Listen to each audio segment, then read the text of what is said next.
Financiamento é o tema do Pode Perguntar aqui no Bom Dia Cidade, até porque essa semana o governo federal lançou o Reforma Casa Brasil, que facilita o crédito para reformas com juros menores, e esse tipo de contrato faz parte, claro, da vida de muitas pessoas, ajuda a realizar sonhos, mas também traz dúvidas quando o orçamento aperta. Aqui no telão, a gente já começa aqui com uma pergunta, vamos dar uma olhadinha. A primeira pergunta do quadro Pode Perguntar é a seguinte: posso renegociar um financiamento que ficou difícil de pagar? Quem vai responder essa pergunta é o Pedro Henrique Ribeiro, que já está aqui com a gente. Muito bom dia, Pedro. Advogado, especialista em direito imobiliário, correto? Perfeito, Jonathan. Bom dia aos telespectadores aí. Obrigado pelo convite. Valeu. Bom, e aí? Ficou complicado a parcela? Tem como diminuir isso? Como é que resolve isso? Olha, a princípio, né, Jonathan, a pergunta é interessante, ela depende muito de analisar o caso concreto de cada financiamento, né? Via de regra, obviamente, o credor ele tem interesse em receber, né? O banco aí, de maneira geral, ele tem interesse em receber, então ele sempre vai estar, de alguma maneira, maleável para fazer esse tipo de acordo, né? Mas vai depender muito da modalidade. Se a gente fala numa modalidade de imóvel, é um pouco mais difícil, né? Veículo é um pouco mais comum, mais corriqueiro. Mas, via de regra, né, em uma renegociação, sim, o banco sempre tem interesse em receber o crédito, né? Tá certo. Olha, tem uma pergunta aqui que chegou do Sandro Cantudo, de Sumaré. Está dizendo o seguinte: o financiamento ele pode ser feito por CNPJ direto ou CPF do titular pode atrapalhar? Tá. Bom, o CNPJ, via de regra, também o financiamento de veículo no CNPJ ele é mais comum, né? Financiamento de imóvel ele não é tão comum, mas assim, em qualquer contexto, né, no contexto da pergunta aí, o CPF do titular aí sempre vai ser consultado, né? Porque qualquer restrição ali já... Qualquer restrição no CPF com certeza vai atrapalhar um financiamento no CNPJ também, né? Até porque justamente no fim das contas, né, é o CPF que está por trás do CNPJ, né? Ele é uma ficção jurídica, né? O CPF é a pessoa mesma ali. Certo. Então sempre vai ser analisado. Vamos lá então, Fábio Souza, de Campinas. Obrigado, Fábio, pela pergunta aqui. Eu e minha mãe realizamos inventário após o falecimento do meu pai. Temos um imóvel próprio. Eu posso realizar o financiamento para a compra de outro imóvel, por exemplo, usando Minha Casa Minha Vida? Olha, essa é uma pergunta corriqueira no dia a dia, a gente enfrenta esse tipo de questionamento, né? E assim, via de regra, você não consegue financiar pelo Minha Casa Minha Vida com subsídio, né?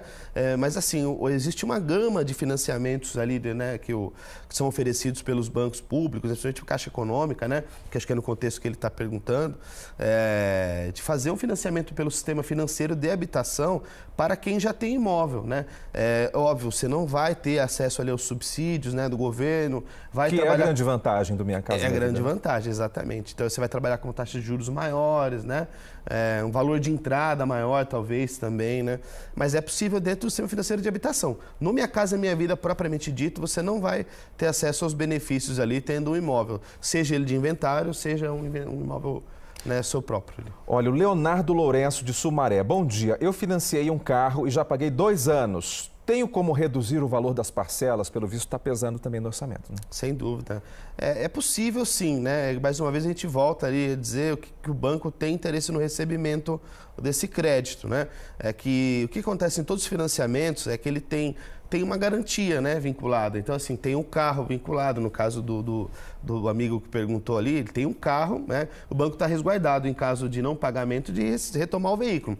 Mas a renegociação sempre é interessante, porque o banco quer mesmo receber o crédito, né? Uhum. O que acontece algumas vezes, né, é que se analisa um contrato, né, de financiamento e verifica talvez condições abusivas ali, juros, né, acima da média, enfim, que talvez valha a pena ser contestado administrativa ou judicialmente, que pode acarretar, no final das contas, numa renegociação no âmbito judicial daí, né? Tá certo. Olha, o Manuel de Campinas traz aqui uma questão, acho que é bem importante isso aqui.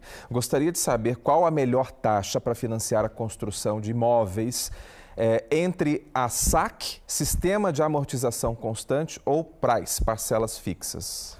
Olha, tecnicamente, né, o sistema saque ele acaba sendo sempre mais vantajoso, né? Só para esclarecer para o pessoal de casa, né, o sistema saque, tanto o saque quanto o price, eles são sistemas de pagamento, de amortização, né? Então, o que acontece? Isso significa dizer que nos dois casos você vai estar trabalhando com um valor de parcela linear ali, mais ou menos o mesmo valor. A diferença fundamental é que no saque esse cálculo é um cálculo constante, né? E na tabela price os juros todos já foram calculados de início. Então, matematicamente falando, muitas vezes você acaba pagando mais caro no financiamento do tabela price, né, do que no sistema saque, que é o sistema de amortização constante. Então, sempre recomendo aí que se faça financiamento, seja pelo saque, né? Tá certo. Bom, vamos lá. Maria Oliveira de Sumaré. Valeu, Maria. Tenho um financiamento de imóvel e tenho interesse em migrar para outro financiamento. Minha dúvida é se perco muito valor ao fazer antes de quitar completamente ou compensa quitar antes, depois migrar. Ela quer mudar, ela está mirando um outro imóvel, pode pular de um financiamento para o outro enquanto o outro está rolando, isso é vantajoso? Sim, depende muito da análise do próprio crédito da Maria aí, né? Mas um ponto você pode financiar quantos imóveis você quiser. E também, muitas vezes, né, a gente entende no contexto aí de migrar que a pessoa está querendo mudar, né, do imóvel. Então, você pode vender o imóvel financiado, mesmo refinanciado, né? Você pode vender para uma outra pessoa que vai comprar financiado também.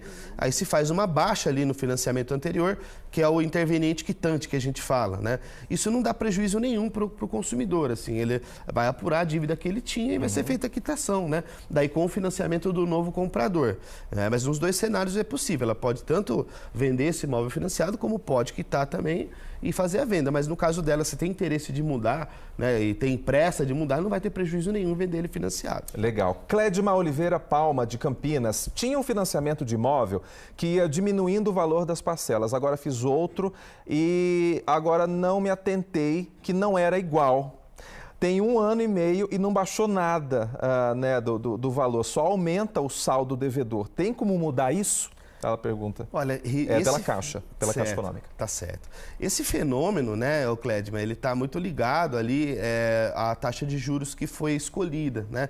Porque acho que talvez de 2021 para cá, os bancos vêm trabalhando mais com um cenário que está englobando, junto com a taxa de juros, a correção monetária, né? Então, o que acontece? Você faz a amortização ao longo do ano, quando você vai recalcular o saldo devedor, se aplicando, às vezes, ali a correção monetária, ele vai estar maior até o saldo devedor, isso acontece, né? Então, assim, o caminho mais óbvio para resolver essa situação seria procurar barganhar com outros bancos, né? Procurar taxas menores, porque assim uma ferramenta que está disponível aí para o consumidor aí de financiamento imobiliário é a portabilidade, né, de crédito. Então você pode bater em outra instituição bancária, né, e procurar barganhar taxas de juros melhores, ou que talvez não tenham essa correção de Qual seria hoje, Pedro, uma taxa boa de financiamento de imóvel? Tá em que casa, mais ou menos? A gente sabe que isso pode variar, mas está em... Sem dúvida. Eu acho que assim, hoje a gente está trabalhando num patamar ali de cerca de 12% ali, talvez, né? Se achar uma de 12%, está dentro de um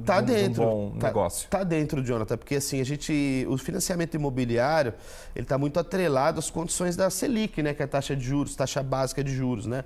Então, assim, quanto menor a taxa tiver, menor a gente vai trabalhar em cenários. Mas hoje, no cenário atual, se você estiver trabalhando com uma taxa fixa de 12, você já está dentro de um cenário razoável aí, né? Legal. Olha, Bruno Bovo, de Americana. Existem empresas na internet que prometem reavaliar e reduzir o valor da parcela no financiamento do imóvel feito pelo banco. Isso realmente funciona? Isso é confiável?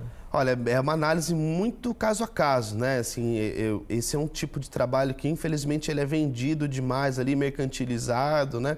E se promete muitas vezes resultado, uma coisa que não é possível, né? O que essas empresas fazem, basicamente, é uma consultoria financeira para vir negociar com o banco, né?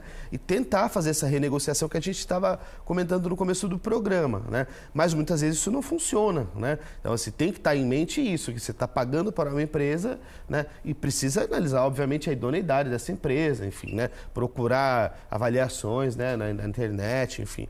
Ou procurar mesmo aí uma empresa que tenha mais, vamos dizer, robustez ali no mercado, né? Legal. Pedro, agradeço demais, foi esclarecedor, viu? Valeu aí pela sua participação hoje aqui, viu? Prazer, viu? Bom trabalho para você. Obrigado. Valeu. Bom dia. Tchau, tchau. Mais uma pausa rápida aqui no Bom Dia Cidade. Daqui a pouquinho, quem chega, Antônio.